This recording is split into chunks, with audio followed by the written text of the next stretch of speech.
Hello friends, आप सभी का स्वागत है द ड्रीम आईएएस के ऑनलाइन प्लेटफॉर्म में।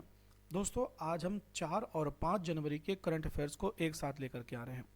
दोस्तों, अब से ये सेशन हमारा रोजाना सुबह 8 बजे आपको लाइव हमारे यूट्यूब चैनल पर, ड्रीम आईएएस के यूट्यूब चैनल पर लाइव मिलेगा।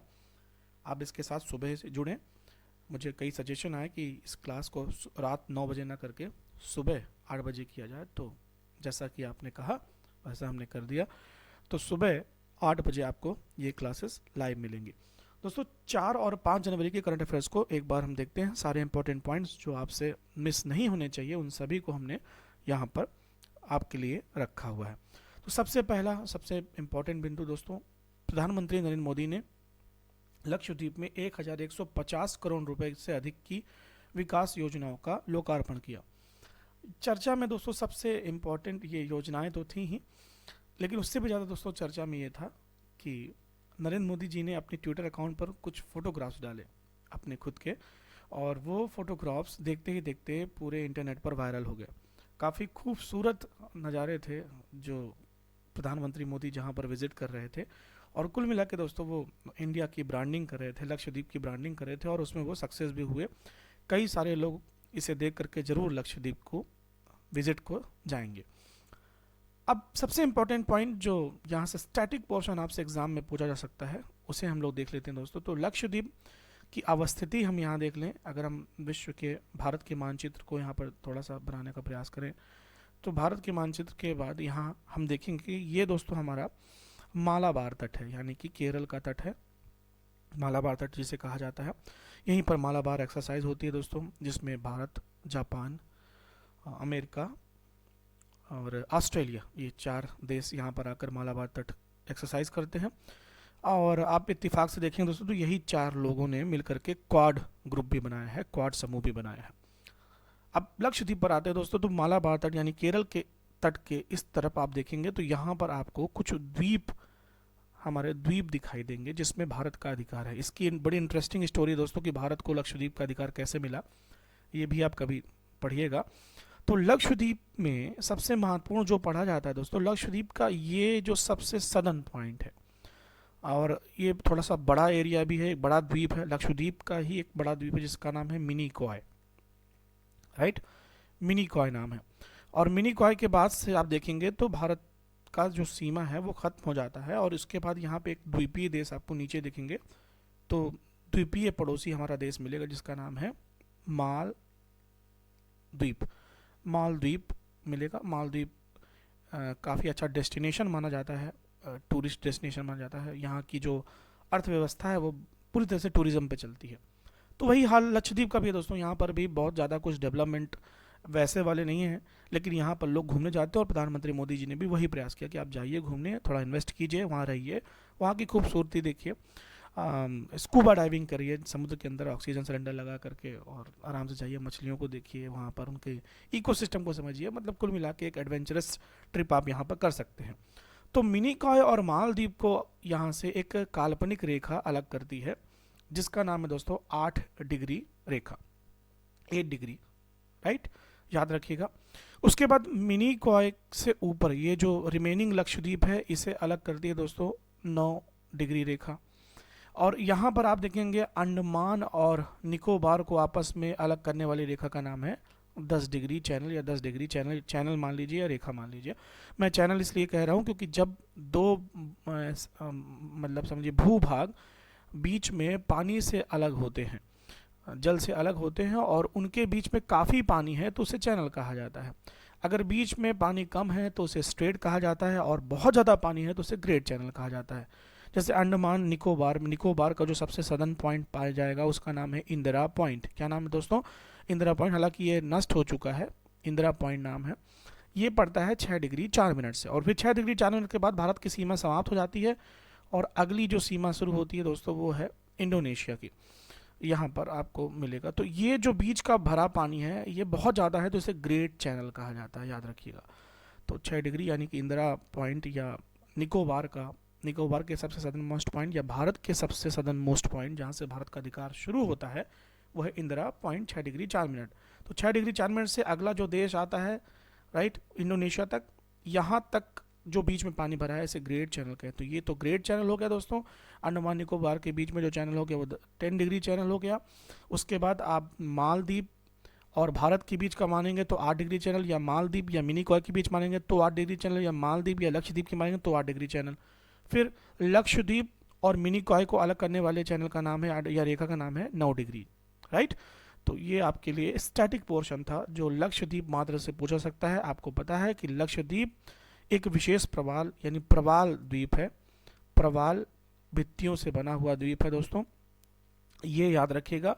ये कैल्शियम कार्बोनेट से बने हुए प्रवाल होते हैं। कुल मिला के जो मूंगा होते हैं उनकी ऊपर की खोल होती है, वो खोल आपस में इकट्ठा हुई और उसने एक बड़े स्वरूप में भूभाग का निर्माण कर दिया। इसलिए क्योंकि अंडमान निकोबार के बनने की कहानी तो दोस्तों ये कही जाती है कि ये हिमालय का ही विस्तार है, लेकिन लक्षद्वीप के संबंध में ये नहीं कहा जाता। तो दोस्तों मैंने आपको दरअसल एक करंट अफेयर के साथ काफ़ी कुछ स्टैटिक पोर्शन भी कवर करने का प्रयास यहाँ पर किया है। आई होप आपको ये पसंद आया होगा। तो दोस्तों अब देखते हैं दूसरा क्वेश्चन। ये है पंजाब दुर्घटना संभावित साइटों को नेविगेशन प्लेटफॉर्म पर मैप करने वाला भारत का पहला राज्य बन गया। तो आपको पता है कि पंजाब में वर्तमान में आम आदमी पार्टी की सरकार है दोस्तों, और आम आदमी पार्टी के वर्तमान में जो सीएम हैं, मतलब पंजाब के जो सीएम हैं उनका नाम है भगवंत मान। काफ़ी अच्छे कॉमेडियन थे और उसके बाद उन्होंने अपने राजनीतिक करियर की शुरुआत की और इस वक्त आम आदमी पार्टी ने उन्हें पंजाब से सीएम बनाया है। आम आदमी पार्टी की वर्तमान में कहूँ तो भारत में 2 जगह सरकारें हैं। एक हो गया दिल्ली जहाँ पर खुद केजरीवाल है, और दूसरी जगह हो गया जहाँ पर एक राज्य में सरकार है, उसका नाम है पंजाब भगवंत मान। तो पंजाब दुर्घटना संभावित साइटों को नेविगेशन प्लेटफॉर्म से मैप करने वाला भारत का पहला राज्य बन गया है। प्लीज इसे याद रखिएगा। नेक्स्ट क्वेश्चन देखते हैं। जम्मू कश्मीर पीएम विश्वकर्मा योजना लागू करने वाला भारत का पहला केंद्र शासित प्रदेश बन गया। मैं आपको जम्मू कश्मीर के बारे में कुछ इंपॉर्टेंट इन्फॉर्मेशन बताऊं उससे पहले मैं बताता हूं पीएम विश्वकर्मा योजना कब शुरू की गई है। तो ये दोस्तों की है 17 सितंबर 2023 को शुरू की गई है और इसी दिन से इस योजना की शुरुआत की गई और जम्मू कश्मीर भारत का पहला केंद्र शासित प्रदेश बना जहाँ पे योजना लागू हुई है। देखिए जम्मू कश्मीर की कहानी अगर हम पढ़ें तो जम्मू कश्मीर पहले दोस्तों ऐसा था कि जम्मू कश्मीर में ही लेह लद्दाख का क्षेत्र आया करता था, लेकिन भारत सरकार ने उसे बाइफरकेट कर दिया। जम्मू कश्मीर को भी यूनियन टेरिटरी बना दिया गया है, जम्मू कश्मीर को भी यूटी बना दिया गया है और लद्दाख को भी यूटी बना दिया गया है, याद रखिएगा। तो जम्मू कश्मीर के जो वर्तमान लेफ्टिनेंट गवर्नर हैं उनका नाम मुझे कमेंट करके बताइए। इसके पहले जो लेफ्टिनेंट गवर्नर थे जम्मू कश्मीर के दोस्तों वो अब भारत के वर्तमान CAG बन चुके हैं जिनका नाम है गिरीश चंद्र मुर्मू। तो प्लीज़ उनका नाम बताइए जो वर्तमान लेफ्टिनेंट गवर्नर हैं LG हैं जम्मू कश्मीर के। अच्छा ये भी बता देता हूँ जम्मू कश्मीर के जो वर्तमान लेफ्टिनेंट गवर्नर थे वो भारत सरकार में इसके पहले हुआ करते थे दोस्तों, क्या इसके पहले हुआ करते थे रेल राज्य मंत्री, राइट। तो उनके बाद उन्हें लेफ्टिनेंट गवर्नर बनाया गया है जम्मू कश्मीर का। विदेश मंत्रालय के अतिरिक्त सचिव अरिंदम बागाची को संयुक्त राष्ट्र में भारत का स्थायी प्रतिनिधित्व नियुक्त कर दिया गया है। ये इंपॉर्टेंट पॉइंट है, नोट कर लीजिएगा। केंद्रीय विदेश मंत्री S जयशंकर और केंद्रीय वाणिज्य मंत्री पीयूष गोयल ने नई दिल्ली में भारत मंडपम, ये याद रखिएगा, भारत ने हाल ही में G20 समिट हुई और भारत की G20 समिट के बाद G20 हो चुका है G21। इसमें अफ्रीकन यूनियन को भारत ने शामिल करवाया। ये बड़ी उपलब्धि थी भारत सरकार की, भारत की। और आत्मनिर्भर भारत उत्सव 2024 का उद्घाटन किया गया है कहाँ से दोस्तों, भारत मंडपम। भारत मंडपम दोस्तों वही था कि अगर आप अपने आज के पहले आप इसके पहले 2023 के पहले अगर आप दिल्ली विजिट किए हों तो जहाँ पर प्रगति मैदान था दोस्तों वहीं पर इस पूरी संरचना का निर्माण किया गया है। और अब ऐसे टाइप के आयोजन भारत में आसानी से हो सकते हैं और भारत ने G20 की शानदार मेजबानी कर करके भारत ने अपना डंका बजा दिया है। मुझे बताइए G20 बैठकों का भारत में बहुत लंबा दौर चला। भारत में सबसे पहली G20 की शेरपाओं की बैठक हुई। तो आप मुझे 2 आंसर बताइए। वर्तमान मतलब ये जो G20 का बैठक हुआ है शेरपाओं में, तो भारत के शेरपा कौन थे? दूसरी बात, शेरपाओं की बैठक कहाँ हुई? G20 में भारत में G20 का जो आयोजन किया गया 2023 में, तो उसमें सारे आयोजनों में से सबसे पहली बैठक राजस्थान के किस शहर में? मैंने बता भी दिया आपको राजस्थान में हुई, तो राजस्थान के किस शहर में हुई? प्लीज़ इसका आंसर मुझे कमेंट करके बताइएगा। और आपको ये आंसर मिलते हैं तो आप अपने कॉपी में जरूर नोट करिए, क्योंकि आने वाले एग्जाम्स में आपके लिए महत्वपूर्ण है। सऊदी अरब ब्रिक्स समूह का पूर्ण सदस्य बना। मैंने आपको बताया था कि अब ब्रिक्स में अन्य देश शामिल हो चुके हैं। मुझे आपसे संख्या जाननी है कि अब वर्तमान ब्रिक्स में कितने सदस्य हो चुके हैं। यहाँ पर एक सदस्य का नाम तो लिखा ही हुआ है। नेक्स्ट क्वेश्चन देखते हैं दोस्तों, आपके लिए महत्वपूर्ण है। इंडोनेशिया देश में माउंट मेरोपी ज्वालामुखी में विस्फोट हुआ है। तो इंडोनेशिया में एक ज्वालामुखी है जिसका नाम है माउंट मेराबी, और माउंट मेराबी ज्वालामुखी में हाल ही में विस्फोट हुआ है। आपको पता है कि जब दोस्तों ज्वालामुखी से विस्फोट होता है तो अंदर का जो मैग्मा होता है वो बाहर निकलता है, तो उसे लावा कहते हैं। यही लावा ठंडा होता है तो विभिन्न प्रकार की संरचनाओं का निर्माण होता है। इसका बहुत भविष्य में देखूं दोस्तों तो इससे बनती हैं, अगर बहुत भविष्य देखूं मतलब कुछ सालों में, 1000 सालों में, कुछ 500 सालों में, 1000 सालों में देखूं तो इससे बनती हैं दोस्तों चट्टानें, जिसे कहा जाता है बेसाल्ट की चट्टानें। और इन बेसाल्ट की चट्टानों से आगे चलकर बनती हैं ब्लैक सॉइल यानी कि काली मृदा, यानी कि ब्लैक सॉइल यानी कि काली मिट्टी का निर्माण होता है। तो ये थोड़ा सा याद रखिएगा। मैग्मा अंदर होता है जब तक भूगर्भ में तो उसे मैग्मा कहते हैं, बाहर निकलता है तो लावा हो गया, लावा ठंडा हुआ तो बेसाल्ट की चट्टानें बनी, बेसाल्ट की चट्टानों का जब अपरदन हुआ तो काली मृदा का निर्माण होता है। तो कुछ इस तरह से सीक्वेंस चलता है जब भी ज्वालामुखी विस्फोट होता है या ज्वालामुखी के बनने के बाद जो संरचनाओं का निर्माण होता है, उन संरचनाओं में ये विशेषताएं आपको देखने को मिल सकती हैं। वर्ष 2013 में बाघों की मृत्यु के मामले में महाराष्ट्र शीर्ष राज्य पर रहा। आपको पता है बाघों की गणना होती है और इस गणना के अनुसार ये भी रिपोर्ट आई कि 2023 में सर्वाधिक बाघों की मृत्यु महाराष्ट्र में हुई है, जबकि सर्वाधिक बाघों की संख्या मध्य प्रदेश में है। मेरा मध्य प्रदेश सबसे श्रेष्ठ, राइट। तो एमपी में सबसे ज़्यादा बाघों की संख्या है। मुझे कमेंट करके इनकी संख्या बताइए दोस्तों।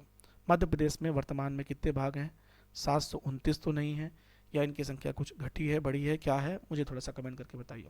उत्तर प्रदेश राज्य सरकार ने आपदाओं की पूर्व चेतावनी के लिए राहत वाणी केंद्र लॉन्च किया है। तो ये यूपी की सरकार ने एक नया प्रयोग किया। नेक्स्ट देखते हैं दोस्तों, अब 4 जनवरी का इतिहास देखते हैं और उसके बाद हम 5 जनवरी के करंट अफेयर्स देखेंगे। तो 4 जनवरी को 1948 को दक्षिण पूर्व एशियाई देश बर्मा म्यांमार को ब्रिटेन से आज़ादी मिली। मुझे थोड़ा एक कमेंट करके बताइए कि ब्रिटेन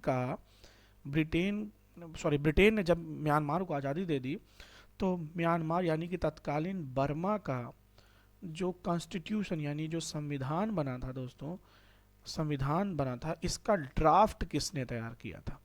इस संविधान का ड्राफ्ट किसने तैयार किया था? प्लीज़ मुझे आंसर दीजिए, क्योंकि आप पढ़ते हैं भारत के संविधान का ड्राफ्ट 2 लोगों ने बेसिकली तैयार किया था, एक का माना गया, एक का नहीं माना गया। जिनका माना गया उससे उन्हें आगे चल के भारतीय संविधान का पितामह भी कहा गया, B.R. अम्बेडकर साहब को। लेकिन मुझे कमेंट करके बताइए बर्मा का कॉन्स्टिट्यूशन का ड्राफ्ट किसने तैयार किया था? प्लीज़ आंसर करिएगा। और एक बात और, मुगल बादशाहों में से ऐसे कौन से मुगल बादशाह थे जिनकी मृत्यु बर्मा में हुई? ठीक है, बहादुर शाह जफर द्वितीय, मैं बता देता हूँ आपको, बहादुर शाह जफर, राइट, बहादुर शाह जफर द्वितीय की मृत्यु बर्मा में हुई थी। याद रखिएगा, वो एकमात्र ऐसे मुगल बादशाह हैं जिनकी मृत्यु भारत में नहीं हुई, मतलब बर्मा में हुई। उनको अंग्रेज लेकर चले गए थे और उसके बाद उनको वहीं पर उनकी मृत्यु हुई। भारत और पाकिस्तान के बीच 1965 की लड़ाई के बाद ताशकंद में शिखर बैठक की शुरुआत हुई, जिसमें भारत की तरफ से प्रधानमंत्री लाल बहादुर शास्त्री गए थे और पाकिस्तान में जनरल अयूब खान गए थे। यहीं पर हमारे प्रधानमंत्री लाल बहादुर शास्त्री जी की मृत्यु भी हो गई थी दोस्तों। बड़ी रहस्यमय मृत्यु थी, आज तक कुछ पता नहीं चल पाया लाल बहादुर शास्त्री जी की आखिर मृत्यु कैसे हुई थी। लाल बहादुर शास्त्री वही थे जो भारत के अब तक के सबसे ईमानदार प्रधानमंत्रियों में से गिने जाते हैं, जिन्होंने नारा दिया था जय जवान जय किसान, राइट। याद रखिएगा, लाल बहादुर शास्त्री प्रशासनिक एकेडमी उन्हीं के नाम से डेडिकेटेड है, जहाँ पे लवासना, जहाँ पर ट्रेनिंग होती है मसूरी में IAS ऑफिसर्स की, बेसिकली IAS ऑफिसर्स की। पहला फाउंडेशन कोर्स सबका साथ में होता है, उसके बाद वो सब सेपरेट होते हैं। तो लाल बहादुर शास्त्री जी के बारे में याद रखिएगा। 2010 में संयुक्त राज्य अमीरात में दुबई स्थित बुर्ज खलीफा, याद रखिए, गाना वाना सब बन चुका है तो आपको दिक्कत नहीं होगी इसको याद करने में। तो दोस्तों ये था 4 जनवरी के करंट अफेयर्स का और वो स्टैटिक जीके का थोड़ा सा पोर्शन। और अब हम आ जाते हैं दोस्तों 5 जनवरी के इंपॉर्टेंट करंट अफेयर्स के लिए। तो पश्चिम बंगाल राज्य ने हर हाथ करघा साड़ियों की 3 किस्मों जिनका नाम है तंगेल, कोरियल और गराड, इनको जीआई टैग यानी ग्लोबल इंडिकेशन टैग नवाज दिया है। ये इंपॉर्टेंट होते हैं दोस्तों। जीआई टैग जब भी किसी प्रोडक्ट को मिलता है तो ये आने वाले एग्जाम्स में अपने आप इंपॉर्टेंट हो जाता है। तो तंगेल, कोरियल और गराड, मध्य प्रदेश के भी कई सारे जीआई टैग है। कड़कनाथ मुर्गा हो गया आपका, रतलाम का सेब हो गया, सुंदरजा आम हो गया, राइट। इस तरह से याद है कि रीवा का सुंदरजा आम हो गया, आपकी साड़ी हो गई अशोकनगर दतिया की, अशोकनगर की। तो इस तरह से कई सारे जीआई टैग मध्य प्रदेश में भी हैं। रसगुल्ला हो गया उड़ीसा का। मतलब आप हर साल जीआई टैग की एक लिस्ट को जरूर पढ़िएगा। अभी ये शुरुआत हो चुकी है दोस्तों। तंगेल, कोरियल और गराड, ये वेस्ट बंगाल ने अपनी 3 हाथ करघा यानी हाथ से बनी हुई साड़ियों को जीआई टैग दे दिया है। अब जीआई टैग का इतिहास थोड़ा सा मैंने दोस्तों यहाँ ऐड किया है, इसको थोड़ा समझिए ताकि आपको कभी कंफ्यूजन ना हो कि आखिर ये जीआई टैग होता क्या है। विश्व व्यापार संगठन ने जीआई टैग की शुरुआत, यानी कि विश्व व्यापार संगठन यानी कि यूनाइटेड नेशन का एक पूरा विंग है, उसने जीआई टैग की शुरुआत की थी। भाग लेने वाले देश इस टैग का उपयोग करते थे। संसद ने उत्पाद के रजिस्ट्रीकरण और संरक्षण को लेकर दिसंबर 1999 में अधिनियम पारित किया था। इसे इंग्लिश में geographical indication of goods registration and products act 1999 कहा जाता था। इसे 2003 में लागू किया गया और तब से ही प्रोडक्ट्स पर जीआई टैग मिलने की शुरुआत हुई। तो आप याद रखिएगा जीआई टैग्स ये जो मिल रहे हैं इसका विश्व व्यापार संगठन से वैसा संबंध नहीं है। अब ये संबंध दोस्तों बेसिकली किससे है? भारत सरकार से है। भारत सरकार इसे भेजती है, तो राज्य सरकारें अनुमोदित करती हैं और भारत सरकार इसे कंफर्म कर देती है और उसके बाद जीआई टैग मिल जाता है। भारत में यह 15 सितंबर 2003 से लागू है। आप सबसे इंपॉर्टेंट पॉइंट नोट कर लीजिए दोस्तों अब कि दार्जिलिंग चाय जीआई टैग पाने वाला प्रथम भारतीय उत्पाद था। This is important. नेक्स्ट, अब उड़ीसा की चिल्का झील से वार्षिक पक्षियों की गणना शुरू की है। मुझे कमेंट करके बताइए कि आखिर ये पक्षियों की गणना करने वाले ऑर्गेनाइजेशन का नाम क्या है। आप सभी को पता है चिल्का झील उड़ीसा में है। ये एक बैक वाटर झील है। बैक वाटर मतलब होता है दोस्तों, मान लीजिए ये समुद्र है, राइट। समुद्र में कभी ज्वार भाटे आए तो ये लहरों से पानी किसी ऐसे जगह पे पहुंच गया जहां से पानी लौट नहीं सकता, पानी भर गया और भरने के बाद ये समुद्र का खारा पानी ही था। तो इधर का भी पानी जो इधर उछल के पानी इधर आ गया वो क्या होगा? वो भी खारा होगा। इसे कहते हैं बैक वाटर।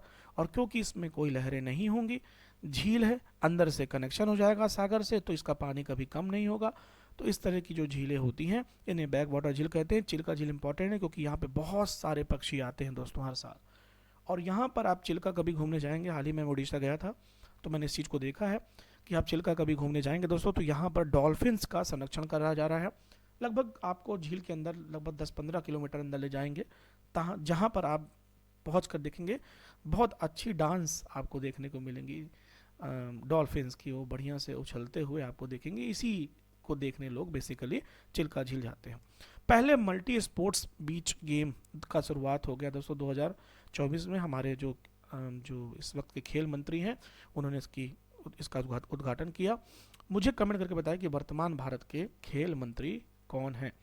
देखिए दोस्तों मेरे से इंटरेक्ट होइए, तभी आप अगर इनका आंसर देंगे दोस्तों तो आपको भी फ़ायदा होगा और ये सेशन बहुत ज़्यादा यूज़फुल होगा। तो दमन और दीव याद रखिएगा।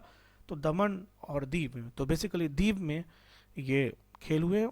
आपको एक और स्ट्रैटेजी के बताता हूँ कि दमन, दीव प्लस दादर, नागर हवेली, इन सब को मिला करके एक यूनियन टेरिटरी बना दिया गया है और इसके इस वक्त प्रशासक है प्रफुल्ल कोया पटेल। अब आपको ये बताना है कि आखिर ये मर्जर कब हुआ, दमन, दीव और दादर नगर हवेली का मर्जर कब हुआ, ये दोनों एक साथ कब आए। नेक्स्ट क्वेश्चन देखते हैं। शशि सिंह अखिल भारतीय रबर उद्योग संघ के अध्यक्ष बना दिए गए हैं। याद रखिएगा रबर उत्पादन में कौन सा राज्य प्रथम है, ये पहला क्वेश्चन यहाँ पे स्ट्रेटेजी का बनता है। और ये एक नॉन गवर्नमेंट ऑर्गेनाइजेशन है, ये नॉन गवर्नमेंट ऑर्गेनाइजेशन लेकिन है तो है, राइट। तो इनका नाम याद रखिएगा, शशि सिंह इंपॉर्टेंट है आपके लिए। नई दिल्ली में आत्मनिर्भर भारत उत्सव 2024 में एक जिला एक उत्पाद पुरस्कार दिया गया था।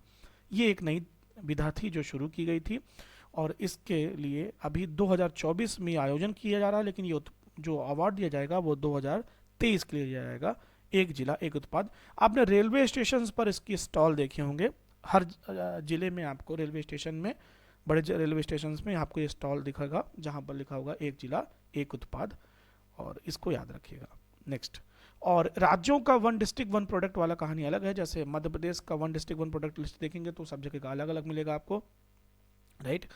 जैसे आपको वन डिस्ट्रिक्ट वन प्रोडक्ट में सतना में मेरा जो गृह नगर है वहाँ पर टमाटर मिलेगा, पन्ना में आंवला मिलेगा, छतरपुर में लकड़ी का फर्नीचर मिलेगा, टीकमगढ़ में अदरक मिलेगी, निमाड़ी में अदरक मिलेगी, श्योपुर में अमरूद मिलेगा, सिंगरौली में कोदो कुटकी मिलेगा, राइट।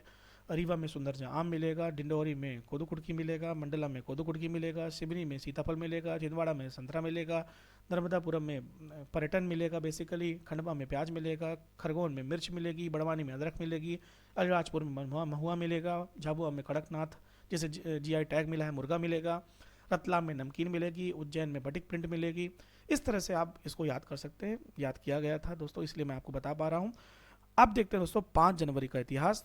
5 जनवरी के दिन ही 2014 में भारतीय संचार उपग्रह GSAT 14 को सफलतापूर्वक कक्षा में स्थापित किया गया था। GSAT भारत में बनने वाले क्रायोजेनिक इंजन से लॉन्च किया गया था।